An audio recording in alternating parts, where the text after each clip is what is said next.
మే నెల 26వ తారీఖు పునీత ఎలతెరియస్ గారి పండుగ. శ్రీ సభలో 12వ పాపుగారైన పునీత సోతేరు గారు మరణానంతరం పునీత ఎలతెరియస్ గారు పోపుగారుల క్రమంలో 13వ పాపుగారుగా క్రీస్తు శకం 175లో అతినేతగా ఎన్నుకోబడ్డారు.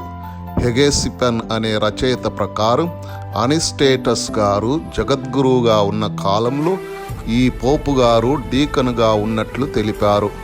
కొమ్మోడస్ గారు రోమన్ సామ్రాజ్యాన్ని పాలిస్తున్న 10వ సంవత్సరంలో వీరు మరణించినట్లు తెలిపారు.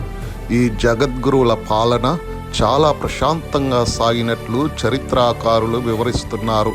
వీరు గ్రీసు దేశంలోని ఎపిరస్ మండలంలోని నికోపోలిస్ నగరవాసి అయిన హుబుండియస్ గారి కుమారుడని పాపుగార్ల గ్రంథం తెలుపుతోంది.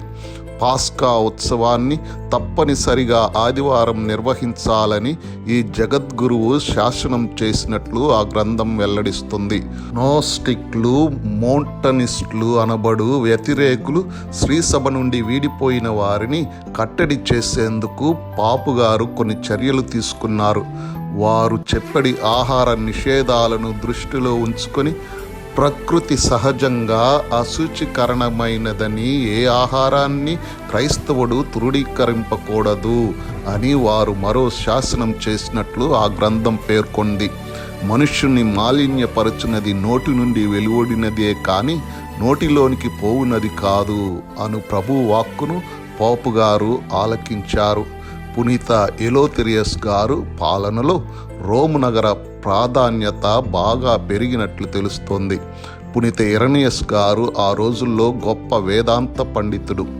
వీరిని సందర్శించిన లియోన్ పీఠ క్రైస్తవులు గాల్ దేశపు వేద సాక్షుల ఉత్తరాల్ని తీసుకుని క్రీస్తు శకం 177 లేక 178లో రోము నగరానికి వచ్చి పోపుగారిని కలిసి శ్రీసభ పరిస్థితుల్ని చర్చించినట్లు పోపుగార్ల గ్రంథం వెల్లడిస్తుంది.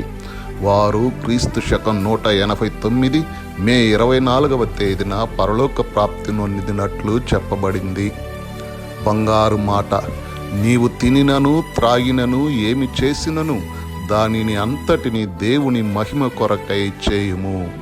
పునీత ఎలతెరియస్ పాపుగారా, మా కొరకు ప్రార్థించండి.